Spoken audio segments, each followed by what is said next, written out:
Hello friends. Social science में हम धरातल के रूप बदलने वाली कारकों के बारे में पढ़ रहे थे, जिसमें हमने आंतरिक बल के बारे में पढ़ लिया था। आज हम बात करेंगे बाह्य बल की, जिसमें पहला है आपका अनच्छादन। ये अनच्छादन प्रक्रिया क्या होती है, इसके बारे में जान लेते हैं। पृथ्वी के धरातल पर सदैव ही दो शक्तियाँ क्रियाशील रहती हैं। एक शक्ति धरातल पर नवीन रूपों का सृजन करती है और दूसरी उनको सुधार कर समतलीकरण करती है। भूगर्भ की आंतरिक शक्तियाँ धरातल पर नवीन रूपों को जन्म देती हैं और बाह्य शक्तियाँ धरातल के रूपों में सुधारती हैं, अतः उन्हें पुनः समतल कर संतुलित करने का प्रयास करती हैं। अतः ज्यों कोई स्थल भाग समुद्र के गर्भ से बाहर निकलता है, बाह्य शक्तियाँ उसे समतल बनाने के कार्य में लग जाती हैं। भूपटल पर परिवर्तन आने वाली कई क्रियाओं के समूह को अनच्छादन कहते हैं। कहने का मतलब है, आपको पता है कि जो पृथ्वी है उस पर दो प्रकार की जो शक्तियां हैं वो अपना बल डालती हैं। ठीक है, जो पृथ्वी का धरातल है इसमें एक आंतरिक शक्तियां होती हैं और बाह्य शक्तियां होती हैं। आंतरिक शक्तियां जब भी पृथ्वी के धरातल पर प्रभाव डालती हैं तो क्या होता है, या तो कोई हिस्सा ऊपर उठ जाता है या कोई हिस्सा नीचे हो जाता है। ठीक है, जैसे कि कहीं पर घाटियाँ बन जाती हैं तो कहीं पर पहाड़ बन जाते हैं। ठीक है, जब आंतरिक शक्तियाँ बल डालती हैं। लेकिन जो बाह्य शक्तियाँ होती हैं वो क्या करती हैं, वो उन चीज़ों को समतल कर देती हैं। जैसे कि हवा है, तो हवा क्या करेगी, किसी भी कोई हिस्सा ऊपर उठा हुआ है तो उसे काटती रहेगी, बहुत तेज़ी से हवा वहाँ से गुजरेगी तो वो हिस्सा कटता जाएगा और धीरे धीरे करके समतल हो जाएगा। ठीक है, तो बाह्य शक्तियाँ क्या करती हैं, समतलीकरण का कार्य करती हैं। तो ये दोनों ही शक्तियाँ क्या कहलाती हैं, अगर इन शक्तियों के रूप देखें जो भूपटल में परिवर्तन लाते हैं। ठीक है, कई प्रकार की प्रक्रियाएं हैं जो परिवर्तन लाती हैं पृथ्वी के भूपटल पर, और इन्हीं प्रक्रियाओं के समूह को हम क्या कहते हैं, तो अनच्छादन कहते हैं। इसमें आपका अपक्षय आ जाता है और अपर्दन आ जाता है। ये दोनों ही प्रक्रियाएं किसके अंतर्गत आ जाती हैं, तो अनच्छादन के अंतर्गत आ जाती हैं। देखिए यहाँ पर मैंने अंडरलाइन भी किया है कि अनाच्छादन के अंतर्गत अपक्षय और अपर्दन दोनों क्रियाओं को सम्मिलित किया जाता है। किसी स्थान पर अनाच्छादन की प्रथम अवस्था अपक्षय होती है, इसके उपरांत ही अपर्दन की क्रिया होती है। जहाँ अपक्षय एक स्थैतिक क्रिया है, वहीं अपर्दन एक गत्यात्मक क्रिया है। अपक्षय और अपर्दन क्या है, अब इनके बारे में हम जान लेते हैं। अब अपक्षय के बारे में हम जान लेते हैं। ऋतु और मौसम के प्रभाव द्वारा चट्टानें धीरे धीरे अपने ही स्थानों पर छोटे छोटे टुकड़ों में टूटती रहती हैं। चट्टानों के अपने ही स्थान पर टूटने फूटने की क्रिया को अपक्षय कहते हैं। मतलब चट्टानें जब अपने स्थान पर टूट फूट जाती हैं तो उसे हम क्या कहते हैं, अपक्षय कहते हैं। इसमें पहले चट्टानें विघटन व वियोजन द्वारा ढीली पड़ जाती हैं, फिर क्रमशः विकीर्ण होकर अपने स्थान पर बिखर कर रह जाती हैं।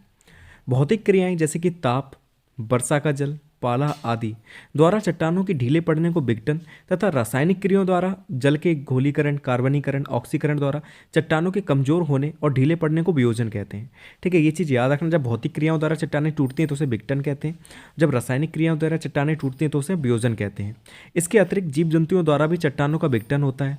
इस प्रकार का अपक्षय मुख्य रूप से 3 प्रकार का होता है। मतलब अगर अपक्षय के प्रकार देखें तो अपक्षय 3 प्रकार से होता है, भौतिक रूप से, रासायनिक रूप से और जैविक रूप से। ठीक है, अगर पूछा जाए कि अपक्षय कितने प्रकार से होता है तो 3 प्रकार से होता है, भौतिक, रासायनिक और जैविक रूप।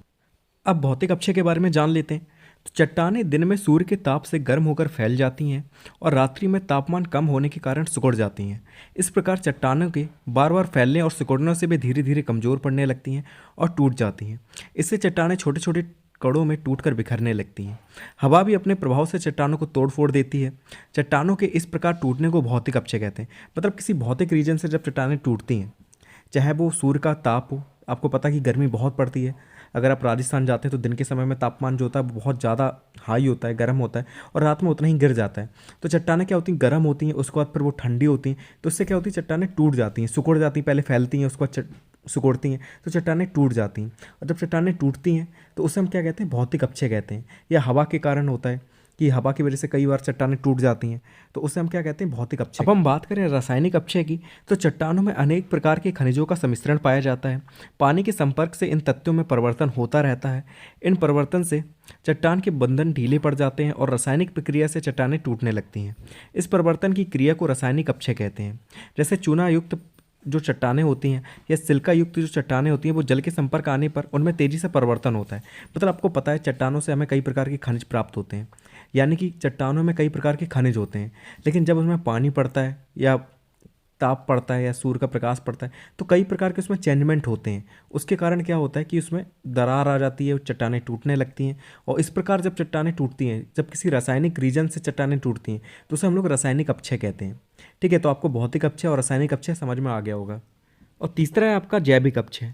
पृथ्वी पर रहने वाले जीव जंतु तथा मानव की विभिन्न क्रियाओं द्वारा भी चट्टानें कमज़ोर होती हैं। जैसे जंतुओं द्वारा बिल बनाना, मानव द्वारा खाने खोदना, सड़कें बनाना, सुरंग बनाना आदि। वनस्पतियाँ एक तरफ चट्टान को अपनी जड़ों द्वारा कमजोर ढीली कर देती हैं, वहीं दूसरी तरफ वनस्पति की जड़ों द्वारा चट्टानें आपस में बंध जाती हैं और सघन और संगठित हो जाती हैं। इस प्रकार होने वाले अपक्षय को जैविक अपक्षय कहते हैं। मतलब जब मनुष्य द्वारा या जीव जंतुओं द्वारा चट्टानें टूटती हैं, ठीक है, तो उस प्रकार के अपक्षय को क्या कहते हैं, तो जैविक अपक्षय कहते हैं। ठीक है, जब किसी जीव जंतुओं द्वारा या मानव द्वारा कुछ ऐसा कार्य किया जाता है जिसके कारण क्या होता है कि चट्टानें टूटती हैं। जैसे क्या कि मानव जो होता है वो खेती करता है पहाड़ों पर, उसकी वजह से भी चट्टानें कई बार टूट जाती हैं। या जो जानवर वगैरह होते हैं वो बिल वगैरह बनाते हैं, तब भी चट्टानें टूटती हैं। तो जब ऐसी क्रियाओं द्वारा चट्टानें टूटती हैं तो उस प्रकार के अपक्षय को क्या कहते हैं, जैविक अपक्षय कहते हैं। ठीक है, तो तीनों में डिफरेंस आपको पता चल गया होगा। 3 प्रकार होते हैं अपक्षय के, जैविक, रासायनिक और भौतिक। ठीक है, अनाच्छादन के बारे में भी आपको क्लियर हो गया होगा कि अनाच्छादन किसे कहते हैं। उसके अंदर ही आपका अपक्षय और अपर्दन जैसी क्रियाएं आती हैं। अपक्षय 3 प्रकार के होते हैं, इनके बारे में भी हमने जान लिया। अब नेक्स्ट वीडियो में हम अपर्दन के बारे में पढ़ेंगे और अपर्दन के कारक के बारे में पढ़ेंगे और अपर्दन के द्वारा जो भू आकृतियाँ बनती हैं उनके बारे में पढ़ेंगे। फिर मिलते हैं नेक्स्ट वीडियो में। Thank you so much for watching this video.